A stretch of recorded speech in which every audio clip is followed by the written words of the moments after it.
Bismillahirrahmanirrahim. Assalamualaikum warahmatullahi wabarakatuh.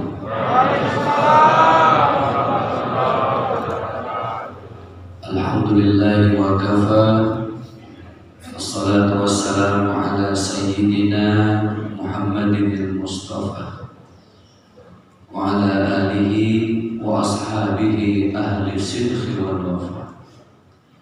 وقال الله عز وجل في كتابه العزيز: أعوذ بالله من الشيطان الرجيم إن الله وملائكته يصلون على النبي يا أيها الذين آمنوا صلوا عليه وسلموا تسليما. Hadirin ayahanda ibunda yang berbahagia, saudara-saudaraku seiman, para kiai, para alim ulama, para guru, para tokoh dan sesepuh masyarakat, para pejabat setempat yang mudah-mudahan bulan Ramadan ini Allah kucurkan semua keberkahan sepanjang hidup kita, sehingga Allah bahagiakan kita dunia akhirat. Karena kalau berbicara tentang bahagia, rasa-rasanya bahagia yang selalu kita minta kepada Allah bukan hanya bahagia di dunia. Karena bahagia di dunia itu sementara, tidak ada yang selamanya. Harta tidak dibawa mati, pasangan hidup tidak dibawa mati. Naik mobil serba mewah harga 1 miliar bahkan lebih, ujung-ujungnya kendaraan yang kita naiki, mobil yang kita naiki itu keranda. Orang sini bilang keranda apa kurung batang? Keranda. Bapak nggak usah khawatir, nggak usah beli, nggak usah ngerental. Insya Allah tiap masjid sudah nyiapin. Ini masjid apa namanya Bapak? Al-Ikhlas. Ini yang semalam saya ceramah di sini bukan? Oh beda lagi. Sampai bingung saya. Ini kepalanya. Nggak usah khawatir, nggak usah beli, tidak usah rental. Tiap masjid sudah nyiapin. Termasuk Masjid Al-Ikhlas tadi saya lihat juga sudah nyiapin pas saya wudhu di belakang. Ada keranda. Masalahnya adalah yang mau duluan siapa? Bisa jadi bapak ibu duluan, saya belakangan, atau sebaliknya, saya belakangan, ibu duluan. Kan? Pasangan hidup cantik, tampan, ganteng, molek. Tapi subhanallah, yang namanya manusia itu sudah menjadi fitrahnya. Ketika umurnya semakin menua dan lansia, coba perhatikan, uban mulai bertabur, pandangan lamur, kulit kendur, gigi satu-satu mulai gugur. Kalau sudah gugur, makannya cuma makan gugur. Itu tanda-tanda dekat sudah kalian gugur. Apa yang mau dibanggakan? Dulu ibu masih muda, seksi, bahenol, geboy, asoy, indohoy-hoy. Orang sini bilang apa kalau seksi? Semok dan lain sebagainya. Saya tanya sama ibu, makin tua makin semok, seksi, atau makin bel? Nggak usah sombong. Bapak dulu gagah, perkasa, subhanallah. Tapi sekarang penyakit sudah mulai bertumpuk. Asam urat sembuh, diabetes sembuh, encok sembuh, stroke. Ini stroke penyakit paling berat sedunia Pak. Stroke, bayangin penyakit stroke gimana 2 truk coba. Maka di pagi hari ini kita sama-sama akan mengkaji dan mengevaluasi diri saya yang selama ini terlalu sombong, terlalu angkuh, merasa lebih dari yang lain, padahal jelas Rasulullah masih dinasehati oleh malaikat Jibril di saat hidupnya. Ya Muhammad, isma syi'ta fa innaka mayyitun. Wahai Muhammad, hidup seperti apa saja bebas, kata malaikat Jibril. Tapi ingat, setiap kita itu akan menjadi mayyit. Apa pesan yang kedua? Ya Muhammad, i'mal ma syi'ta fa innaka majziyun bihi. Ingin berbuat apa saja bebas Muhammad. Tapi ingat, setiap perbuatan kita baik buruk maupun baik itu semua akan diganjar dan diberi balasan oleh Allah Subhanahu wa ta'ala. Faman ya'mal mithqala dzarratin khairan yara wa may ya'mal mithqala dzarratin syarran yara. Dan pesan yang ketiga Bapak Ibu, ini yang sering kita lupa dan terlena. Ya Muhammad, ahbib ma syi'ta fa innaka mufariquhu. Wahai Muhammad, cintai yang ingin kau cintai, siapapun dan apapun. Pasangan hidup, anak-anak, harta, jabatan, semua dunia cintai. Tapi ingat, fa innaka mufariquhu, suatu saat akan terpisah dengan yang namanya sakaratul maut. Maka kadang saya berpikir, banyak manusia yang dilalaikan dengan dunia ini sampai lupa kalau suatu saat kita akan kembali kepada Allah.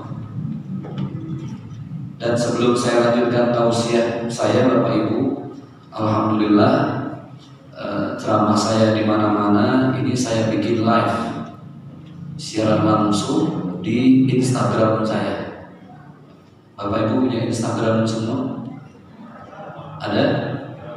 Ibu punya Instagram apa kilogram kira-kira? Yang punya Instagram, follow my Instagram please, @zakimirza_, @ZACKYMIRZA_ garis bawah. Nah, ikuti dakwah kita bersama-sama di Instagram saya, mudah-mudahan jadi bermanfaat. Baik, lalu dalam hidup ini sebenarnya Allah itu sudah memberikan nasihat begitu banyak untuk kita. Tapi kita yang tidak pernah bertaubat kepada Allah. Taubat itu diambil dari kalimat taba yatubu, yang artinya raja'a yarji'u, kembali, pulang, balik. Kepada siapa? Kepada Allah. Kalau kita kembali kepada Allah, maka Allah akan bahagiakan kita dunia akhirat. Maka doa yang kita baca di setiap habis sholat, di setiap penghujung doa kita yang dikenal dengan doa sabu jagat, doanya adalah Rabbana atina fid dunya hasanah wa fil akhirati hasanah wa qina adzabannar. Ada senang, ada bahagia. Senang itu dalam bahasa Arabnya as-surur. Bahagia dalam bahasa Arabnya al-hasanah. Dalam doa tadi yang kita minta bukan senang, tapi bahagia. Karena orang senang belum tentu bahagia. Tapi orang bahagia sudah pasti senang. Apa bedanya Ustaz senang dengan bahagia? Saya kasih contoh. Ibu lebih senang mana sama suaminya dikasih uang 100.000 apa 1 juta? Jujur Bu, jangan ada dusta antara kita. 100.000 apa 1 juta? Nah itu 1 juta. Wajar. Saya tanya lagi, jawab yang keras. Ibu lebih senang dikasih 1 juta apa 10 juta? Cakap. Lebih senang 10 juta apa 1 miliar? Istrinya matre semua. Itulah senang. Semakin banyak uangnya semakin senang. Saya tanya lagi, ibu lebih suka dibelikan sama suami Honda? Nah, ini kan kalau di sini semua merek motor katanya Honda, walaupun tulisannya Kawasaki. Ibu lebih senang mana sama suami? Dibelikan Honda apa Otto? Masih ragu-ragu jawabnya. Masih jahil. Jadi itulah senang, ukurannya harta. Tapi belum tentu yang pakai foto mahal miliaran dia bahagia. Belum tentu. Bisa jadi yang naik Honda itu lebih bahagia daripada yang naik motor. Kenapa? Karena hatinya bersyukur kepada Allah. Dia menerima semua apa yang sudah Allah gariskan. Ada seorang laki-laki istirahat di bawah pohon beringin. Ketika istirahat, di sebelahnya ada pohon labu. Pohon labu itu kecil. Dia berpikir, Allah, ini kok salah desain ya? Kenapa pohon beringin besar tapi buahnya kecil? Pohon labu yang di sebelah, pohon yang kecil, buahnya besar. Allah bukan desainer yang hebat. Tiba-tiba nggak lama habis ngomong itu, dia ketiban buah beringin. Dalam hati dia, subhanallah, ternyata Allah itu maha adil. Kebayang gak kalau buah beringin segede labu? Wah, ini rontok muka saya. Itulah Allah sudah gariskan dalam hidup kita. Masalahnya kita jarang bersyukur kepada Allah. Semua rezeki sudah diukur. La takhaf wa la tahzan. Jangan takut, jangan sedih. Bahkan ukuran kaki kita sudah diukur, Bapak Ibu. Ibu pakai sepatu 38, saya 42. Ibu jangan paksa pakai sepatu saya, kegedean, koplak. Saya paksa pakai sepatu ibu, jebol. Masing-masing sudah ada ukurannya. Lalu yang paling enak itu bagaimana Ustaz? Nikmati ukuran sepatu masing-masing. Fabi ayyi ala'i rabbikuma tukadziban. Hidup itu serba salah. Dikasih hujan kita komplain, hujan terus, kapan panasnya? Dikasih panas kita komplain, panas terus Ustaz, dan hujan-hujan kemarau. Tidak ada bersyukurnya. Ibu pilih mana? Punya suami ganteng tapi marah-marah terus, apa punya suami jelek tapi dia senyum terus? Ayo. Pagi-pagi saya bikin pening ibu. Yang satu suami ganteng tapi marah-marah, emosi, temperamen. Yang satu lagi mukanya biasa-biasa saja Ustaz, tapi dia imam yang soleh, dia romantis dengan saya. Tiap saat saya dipanggilnya ayam ember, prek. Pilih mana? Ganteng marah-marah apa jelek tapi senyum terus? Stres Ustaz, punya suami ganteng marah-marah, stres saya. Gak apa-apa lah suami saya jelek tapi senyum terus, alhamdulillah. Udah jelek gila lagi, senyum terus dia. Jadi hidup itu adalah bagaimana kita menikmati hidup. Tidur yang paling nikmat itu bukan merek apa kasurnya. Banyak orang yang tinggal di rumah mewah, kasurnya merek King Oil, harganya 19 juta, kredit 4 tahun. Tidurnya stres, kenapa? Kebayang-bayang cicilan. Tapi berapa banyak orang tukang pungut sampah, dia tidur di atas trotoar, begitu nikmat. Dia tidur, mangap, mulutnya terbuka, ngiler, dilelerin pulang. Tapi enak, kenapa? Ternyata subhanallah, yang mahal itu adalah bagaimana kita menikmati hidup. Dan itulah bahagia. Dan itulah yang kita minta.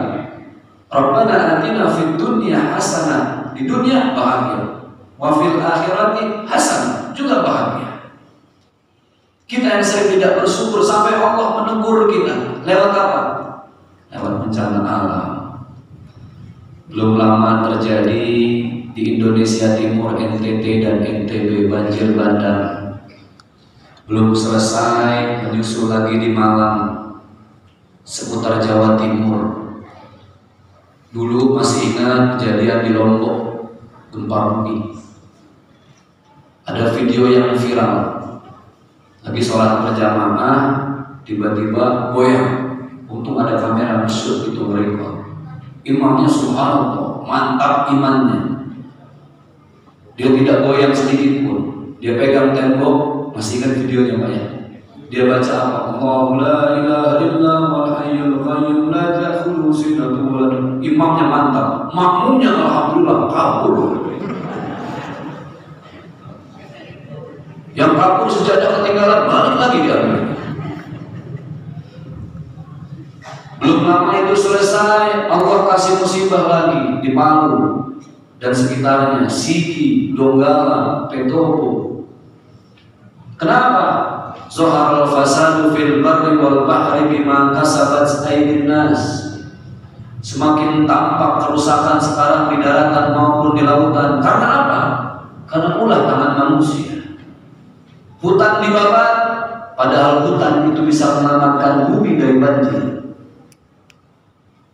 Tanah dibantai, dibangun gedung-gedung pencakar langit, akhirnya banjir di mana-mana. Manusia rakus, manusia sombong, maka Allah turunkan tragedi bencana alam. Saya waktu ke Palu Pak, itu sempat hadir di sana, alhamdulillah. H+2 saya sudah di sana kasih bantuan. Saya bersama Ustaz Das Atlatif waktu itu, karena beliau juga asli orang Sulawesi Makassar. Ketika saya sampai, tidak ada itu orang yang tidur di dalam gedung, tidak ada. Semua tenda-tenda di luar gedung, termasuk saya. Saya tidur di depan tenda, pas di depan Bangun Amalan, daerah Palu. Saya tidur, azan subuh. Saya tanya sama panitia yang membawa saya, waktu itu dari ACT kalau tidak salah. Saya tanya, Bang, sholat subuh di mana kita berjamaah? Di gedung apa di sini?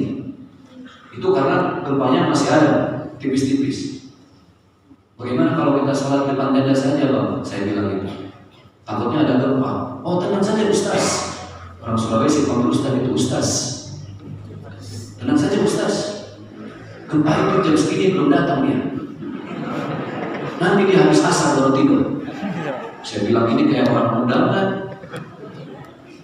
Jadi sholat di mana? Sholat di gedung Ustaz, aman. Insya Allah jam segini aman. Saya sholat lantai 4 musola. Saya jadi imam. Rakaat pertama lancar, alhamdulillah. Rakaat kedua bangun saya dari rukuk di i'tidal. Rabbana lakal hamdu bil qusam. Goyang itu. Seumur umur saya sholat baru itu sholat saya pakai goyang. Mulai itu bergetar, tembok mulai retak-retak. Masya Allah. Tapi saya ingat video viral tadi. Dalam hati saya lihat dulu jamaah di belakang. Ini kabur apa enggak? Oh kakinya masih ada. Saya tetap, alhamdulillah itu tak sampai roboh, selesai sholat. Habis sholat, yang ikut berjamaah, Ustaz, subhanallah tadi Ustaz, baru ini yang tadi bilang katanya kepada datang habis asar. Dia kaget, kok tumben datang subuh-subuh katanya. Terus saya tanya, Abang tadi pas gempa, kenapa abang semua tidak kabur dari sini? Dia bilang, kita tenang Ustaz, di sini ada Ustaz. Di sini ada Ustaz, ada imam kita. Ustaz mati, kita mati. Ustaz masuk surga, kita masuk surga. Dalam hati saya, kalau saya masuk surga. Dia tanya balik, kenapa Ustaz tadi tidak kabur? Saya jawab, saya malu karena saya Ustaz. Gak mungkin saya kabur lah. Ini musibah di Donggala itu subhanallah. Saya hampir 5 hari di sana dengan beberapa teman-teman media infotainment kita liput bagaimana suasana di Petobo itu yang paling dahsyat. Bayangkan ini perumahan satu kampung, bahkan beberapa kampung itu lumpur keluar dari kerak bumi, dimuntahkan semua yang ada di atasnya, kemudian dibawa lagi ke dalam, digiling di blender, dimuntahkan lagi. Subhanallah, berapa ratus orang yang meninggal saat. Itulah nasihat dari Allah untuk kita. Allah sudah menjelaskan a'udzubillahi minasyaitonirrajim di dalam surat Al-Baqarah. Walanabluwannakum bisyai'in. Sampai situ dulu. Kata Allah, wahai manusia, kalian semua pasti akan aku uji. Pasti diuji. Kalau tidak mau diuji, jangan jadi manusia. Karena manusia pasti akan diuji. Tapi Allah menggunakan kalimat berikutnya yaitu bisyai'in yang artinya sedikit. Allah memuji kita, kata Allah sedikit, padahal apa yang sedikit, Pak? Tsunami berapa ribu, berapa ratus ribu yang menjadi korban. Tanah longsor, gempa bumi dan lain sebagainya, subhanallah. Kalau Allah menggunakan kalimat bisyai'in yang artinya kecil, karena ternyata Allah ingin mengajarkan kita, kalau ada tragedi bencana alam, jangan fokus pada musibahnya, tapi fokuslah pada semua nikmat Allah yang sudah Allah titipkan. Maka tragedi itu akan menjadi kecil. Di Indonesia ini tragedi belum berhenti Pak sampai detik ini. Kecelakaan pesawat setahun sekali. Dulu masih ingat Bapak kejadian Sukhoi, ya. Sukhoi ini perusahaan pembuat pesawat dari Rusia. Pesawatnya canggih-canggih, teknologinya mutakhir. Dites di atas Malaysia selamat, dites di atas Singapura selamat. Masuk wilayah Indonesia lewat atas Bogor, nabrak di gunung Salak. Saya heran, apa itu pilot tidak tahu kalau di Indonesia itu ada salak segede gunung? Ditabrak. Jogja, Gunung Merapi, sampai sekarang masih aktif, belum selesai. Dulu ada penemunya Pak, ada pawangnya. Siapa? Hafal, Mbak Marijan. Mbak Marijan tapi meninggal sudah, kena wedus gembel. Tapi saya dengar sih Mbak Marijan katanya sekarang udah tenang di kuburan, sudah ketemu sama Mbak Surip. Kata Mbak Surip, Marijan tenang aja, tak gendong kemana-mana sampai. Inilah musibah tidak pernah berhenti. Sekarang pertanyaannya, dari yang awal saya sampaikan ini kan nyambung. Pertanyaannya Pak Ustadz, apakah itu ujian atau azab? Mari kita berpikir dengan jernih, sehingga objektif yang ada di pikiran kita dan hati kita.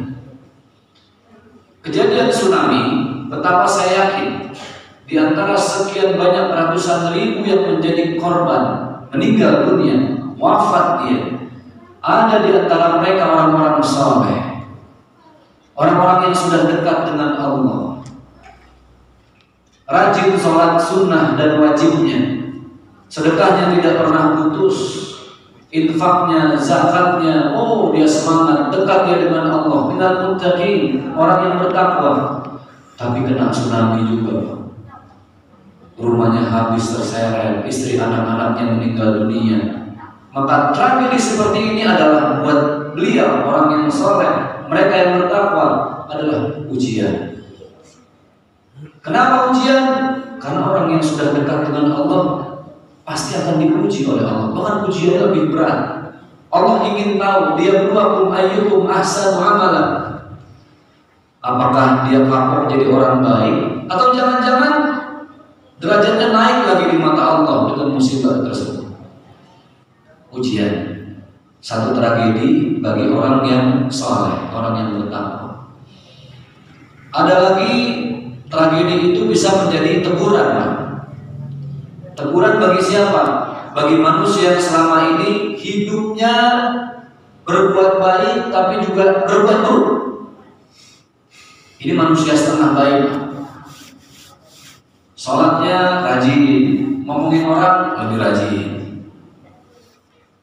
puasa sunnahnya rajin, tapi sama tetangga gak pernah peduli, sedekahnya rajin,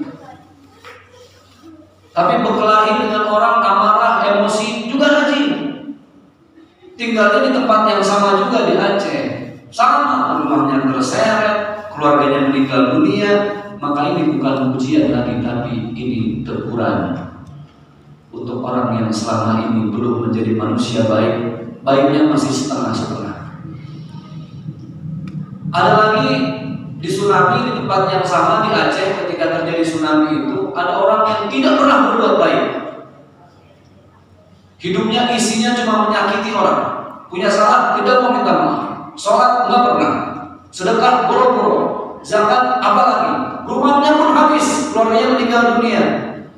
Ini bukan lagi ujian, ini bukan lagi teguran, ini adalah hukuman bagi orang tersebut. Ya, Ibu hafal nggak tadi 3 kategori? Yang pertama apa? Bingung ya. Ini ibu lihat materi saya apa terpesona dengan saya? Saya juga bingung. Yang pertama ujian, itu tragedi yang Allah berikan bagi orang yang bertakwa. Yang kedua teguran, tragedi yang Allah berikan pada orang yang setengah bertakwa menuju ketakwaan yang lebih. Yang ketiga adalah hukuman. Bagi siapa? Bagi orang yang tidak pernah beribadah dan tidak pernah baik. Jadi kalau ada satu tragedi di satu tempat, nggak usah kita langsung nyalahin. Oh, ini jangan-jangan azab. Oh, jangan-jangan Allah murka. Yang paling enak ketika ada tragedi, tanya diri masing-masing. Apakah ini ujian buat saya, teguran, atau jangan-jangan hukuman buat saya?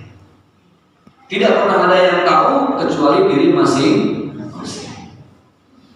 Jadi ini cara berpikir paling indah. Karena Islam itu rahmatan lil alamin. Saya miris ketika kemarin terjadi bom bunuh diri. Di mana? Di Makassar. Kenapa saya miris? Islam itu tidak pernah bahkan Rasulullah tidak pernah mencontohkan untuk menyakiti orang lain, baik fisik maupun hati, tidak. Rasul itu mencontohkan kepada kita untuk memuliakan banyak orang, apapun agamanya, apapun bahasanya, apapun tradisinya, muliakan. Kalau sudah urusan akidah jelas, lakum dinukum waliyadi. Kalian non-muslim, umat Nasrani, silakan ibadah di gereja. Saya muslim di masjid, jangan paksa saya masuk gereja, karena lakum dinukum waliyadi itu urusan akidah. Tapi kalau sudah urusan muamalah, satu nusa, satu bangsa, satu bahasa, Indonesia. Islam itu tidak bisa dipahami dari satu sisi saja, Pak. Ada 2 orang tunanetra. Apa itu, Pak? Oh, saya kira Honda masuk sini. Ada 2 orang tunanetra. Dia memegang gajah, Pak. Bapak mungkin pernah dengar cerita ini, saya sampaikan lagi. Orang tunanetra pegang gajah, satu lagi datang jadi 3. Yang tunanetra tidak bisa melihat. Yang bawa ketiga-tiganya tanya, yang satu yang dipegang telinganya, Pak, yang normal tanya ke tunanetra, Pak, gajah itu seperti apa? Gajah itu seperti kipas, Pak. Tipis dia, lebar, yang dipegang telinganya. Yang satu lagi, oh salah, gajah itu bukan tipis seperti kipas, gajah itu kecil panjang seperti ular, yang dipegang buntutnya. Yang satu lagi, oh kalian berdua salah, gajah itu bukan seperti itu, gajah itu besar seperti pohon kelapa, yang dipegang kakinya. Padahal subhanallah, itu baru sebagian dari gajah. Kuping bagian dari gajah, buntut bagian dari gajah, kaki bagian dari gajah. Gajah itu ya seutuhnya besar seperti itu. Harus dilihat secara keseluruhan. Itulah Islam.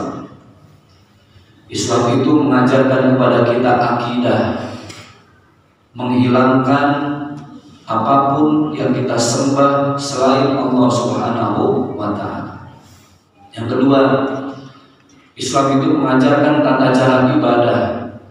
Disebut ilmunya ilmu fikih. Tapi prinsipnya satu dalam akidah, toleransi dalam ibadah. Itu Islam. Yang ketiga, Allah mengajarkan kita akhlak. Orang boleh bertauhid, orang boleh menguasai ilmu fikih, tapi jangan sampai dia menyakiti perasaan orang lain. Itulah Islam. Maka di pagi hari ini Bapak Ibu yang berbahagia, kita ingin menjadi pagi yang kedua. Kita melaksanakan sholat subuh berjamaah dan kita mendengarkan kajian supaya apa?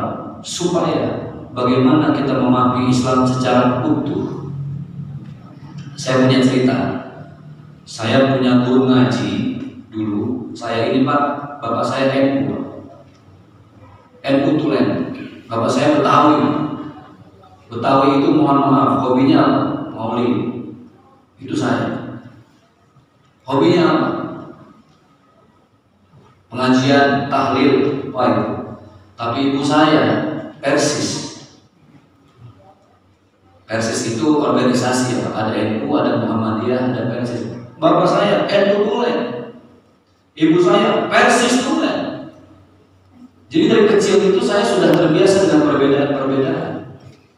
Kalau sholat subuh di tempat kakek saya, engkong saya kata orang Betawi, kalau masih dibilang kakek apa? Datuk. Saya sholat di rumah datuk saya orang Betawi harus pakai kunut. Tapi di rumah kaki saya karena orang Bandung jangan pakai kunut. Kalau sholat di rumah engkong saya orang Betawi tarawih 23. Pindah ke rumah kaki saya harus 11. Wah pening saya. Yang itu beda, yang ini beda. Tapi pada akhirnya saya memahami apa yang disampaikan oleh baginda Rasulullah SAW. Ikhtilafu ummati rahmatu. Perbedaan yang ada di umatku itu adalah rahmat supaya kita saling belajar, bukan menyakiti. Saya punya guru di kampung saya dulu. Ini NU juga. Wah, pokoknya kalau subuh tidak pakai kunut belum subuh.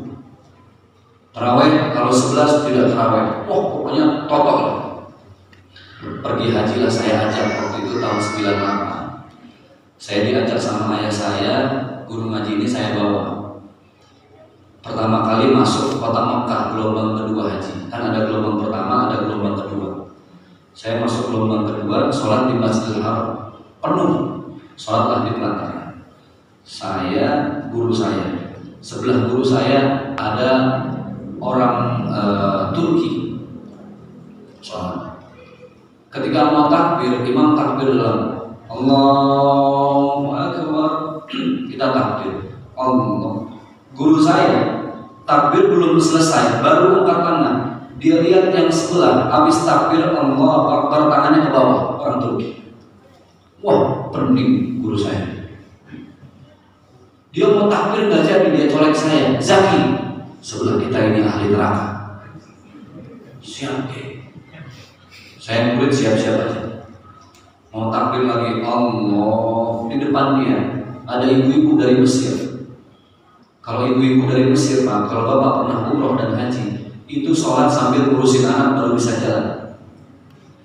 Anaknya diikat pakai tali dari belakang. Itu ibunya Allah Akbar, habis takbir anaknya lari besar, tarik besar. Lari besar, 3 kali gerakan. Menurut mazhab Syafi'i, kita Ahlus Sunnah wal Jamaah 3 kali gerakan batal apa tidak? Batal. Makin pening guru saya. Kata guru saya, Zaki, mau takbir nggak jadi dicoret lagi saya. Depan kita lebih neraka lagi. Siap ke? Sholat kita. Itu sholatnya udah nggak tenang kayak saya. Banyak yang beda mazhabnya. Selesai salam, Assalamualaikum warahmatullahi. Ibu-ibu yang Mesir tadi di samping ada suaminya. Orang Mesir itu kalau salam tidak seperti kita. Dia ada anggukannya. Assalamualaikum warahmatullahi. Assalamualaikum warahmatullahi. Tambah pening lagi guru saya. Belum selesai sholat dia bilang apa ke saya? Zaki, catat. Dari semua yang hadir sholat di sini yang masuk surga kita doang. Yang lainnya neraka semua beda. Saya bilang, Kiai, this is the real Islam. Inilah Islam. Islam kita mungkin selama ini hanya Islam di Riau. Islam kita hanya Islam di Indonesia. Islam kita hanya Islam NU. Islam kita hanya Islam Muhammadiyah. Islamnya hanya Islam Persis, padahal itu hanya organisasi. Tapi inilah Islam, keberagaman, dan itulah keindahan. Maka ketika pulang haji, alhamdulillah, hajinya mabrur. Kenapa? Langsung langsung dia sadar, oh ternyata saudara-saudara kita Muhammadiyah itu pun bagaimanapun mereka saudara kita. Yang Persis itu pun saudara kita. Subhanallah. Saya teringat almarhum Buya Hamka punya pesantren di Padang Panjang. Nama pesantrennya Tawalib. Beliau bersahabat dekat, sangat akrab dengan tokoh kiai di Jakarta, almarhum Kiai Haji Abdullah Syafi'i yang punya yayasan pesantren Asy-Syafi'iyah, bersahabat akrab.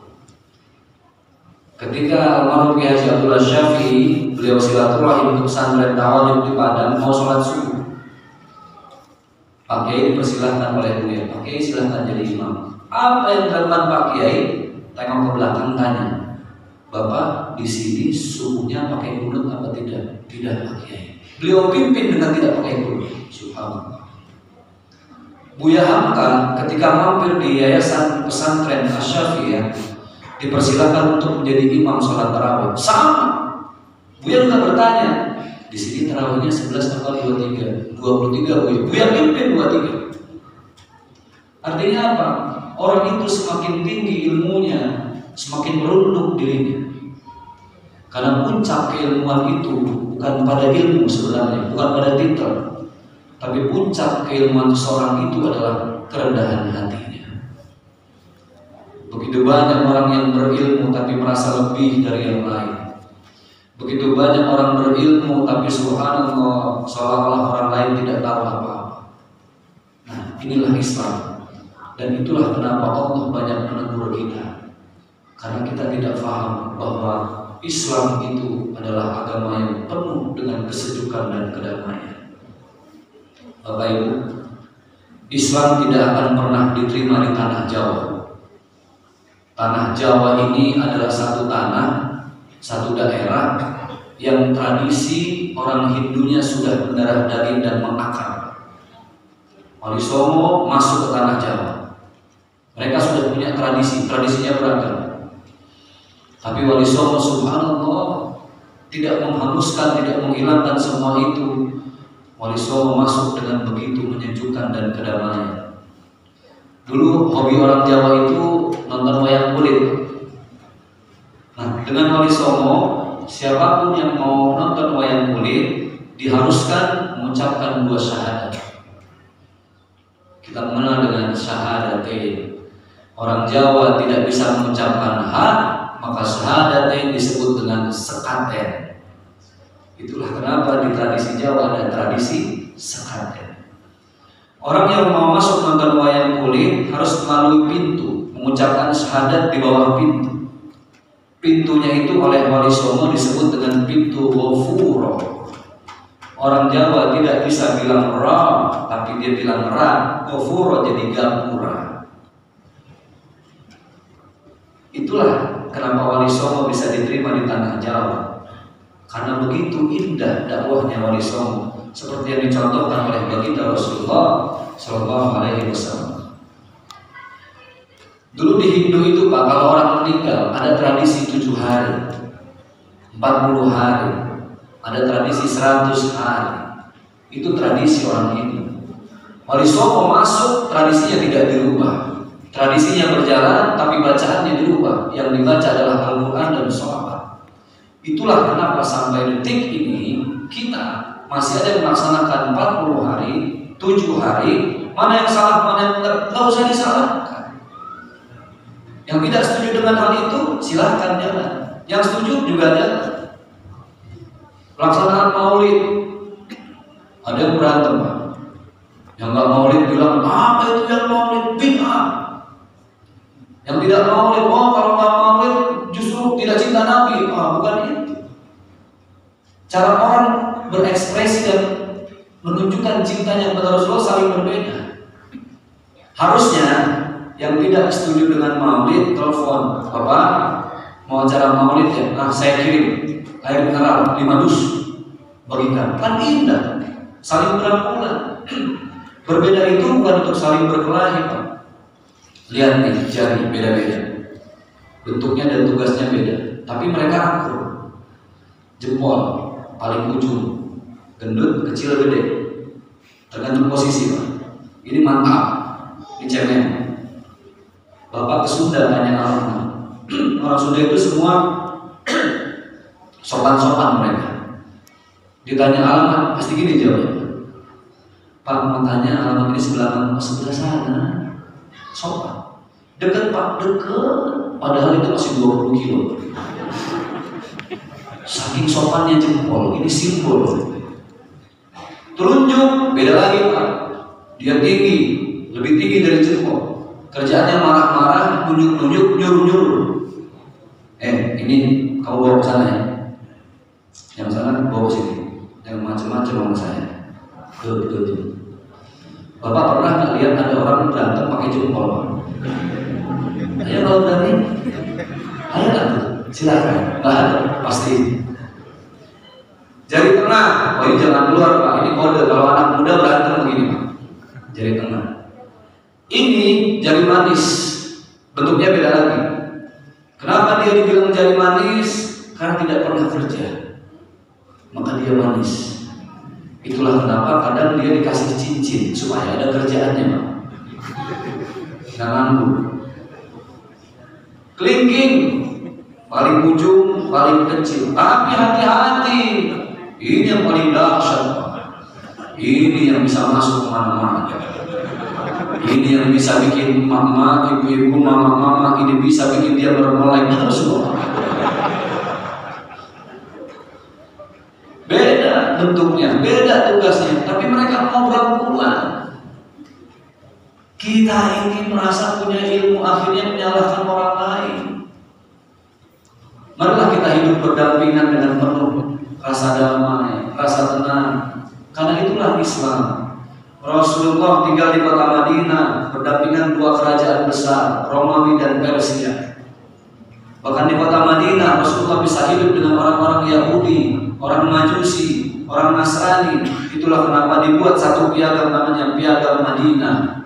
Satu piagam yang disepakati oleh beberapa pemahaman agama yang saling berbeda. Di kita ada satu payung yang begitu indah, anugerah untuk Indonesia. Namanya apa? Bhinneka Tunggal Ika, Pancasila. Lihat silanya bagus. Ketuhanan yang Maha Esa. Siapapun warga negara Indonesia harus percaya pada Tuhan yang Maha Esa. Kedua, bukan hanya percaya kepada Tuhan, tapi dia harus baik kepada manusia, kemanusiaan yang adil dan beradab. Jadi menurut saya kita syukuri Indonesia, Pak. Di sini ini indah, perbedaan itu dahsyat. Pelangi itu kenapa menjadi indah? Beda warna, tapi mereka mau saling merapat, bergandengan. Bapak kebayang nggak kalau pelangi nggak akur, Pak? Merah di pojok sendiri, kuning nggak akur, biru nggak mau mendekat, nggak jadi pelangi. Kenapa pelangi indah? Karena mereka menyatu dan saling berangkulan. This is the real Islam. Maka di bulan Ramadan ini saya mengajak kita semua untuk lebih mendalami apa sebenarnya yang diajarkan dan dicontohkan oleh baginda Rasulullah Shallallahu Alaihi Wasallam. Nah, terakhir dari apa yang saya sampaikan adalah mudah-mudahan bulan Ramadan yang penuh dengan kemuliaan ini kita jalani dengan ibadah-ibadah yang istiqomah, termasuk diantaranya adalah dengan sedekah. Saya bersama sahabat-sahabat La Tahzan hadir di tempat ini seperti yang sudah disampaikan tadi oleh sahabat kami, bahwa masih banyak para dai, para ustadz yang menyampaikan dakwah itu harus ke pelosok-pelosok. Kalau seperti saya, ukurannya alhamdulillah. Saya dari tempat penginapan dijemput pakai oto, dibawa ke sini, subhanallah.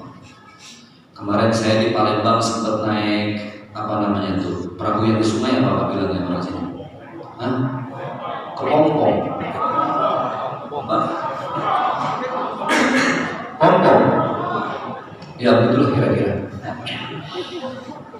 Saya naik itu 15 menit. Dulu pernah saya 6 jam di Papua, subhanallah. Saya pernah dibawa ke salah satu daerah, saya lupa namanya. Itu di atas perahu, Pak, 5 jam. Itu kepala buaya di atas sungai. Allahu Akbar. Itu kok orang situ nggak ada yang takut. Dia bilang, di sini Ustaz, buaya mau ditangkap buat jadi kualitas. Oh, mereka nungguin buaya, kita ada buaya kabur. Makanya hati-hati dengan buaya. Buaya itu selama dia di air, dia setia. Misalnya naik ke darat, jadi buaya darat. Ya, jadi kita support, kita sisihkan sebagai rezeki kita melalui teman-teman di Latahzan, supaya para dai yang di pelosok, bahkan para dai yang kita percaya untuk menyampaikan dakwah di Palestina, mereka semua semangat. Balighu anni walau ayat. Kita ini belum bisa menyampaikan kebaikan lewat lisan, sampailah kebaikan kita dengan kebaikan-kebaikan, di antaranya adalah dengan sedekah. Sedekah itu tidak ada matinya Bapak Ibu yang berbahagia. Sedekatin jariyatin, sedekah yang insya Allah akan menerangi alam kubur kita. Nah, seperti apa sebenarnya perjalanan para sahabat dai yang di pelosok dan juga yang di Palestina? Kami persilahkan sekali lagi kepada yang mewakili teman-teman Latahzan untuk memaparkan sedikit gambaran apa sih niat dan minat Latahzan, niat baik mereka untuk mensupport sahabat-sahabat yang sedang berdakwah di pelosok bahkan sampai ke Palestina.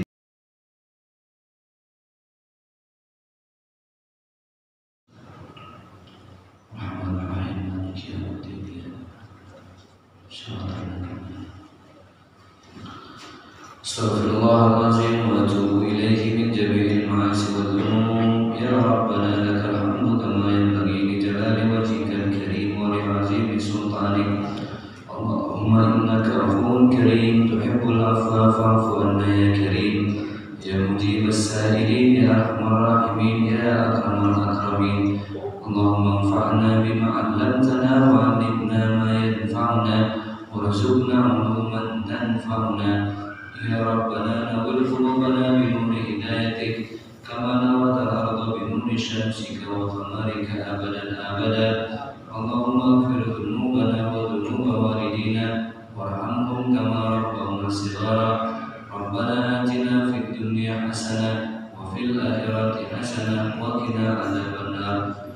Subhana rabbika rabbil izzati amma yasifun wa salamun alal mursalin walhamdulillahi rabbil alamin. Mudah-mudahan yang saya sampaikan sedikit tapi bermanfaat banyak dunia akhirat untuk kita semua. Salam untuk keluarga. Semoga Allah jadikan Ramadan kita bulan penuh dengan kemuliaan. Billahi taufiq wal hidayah. Assalamualaikum warahmatullahi wabarakatuh.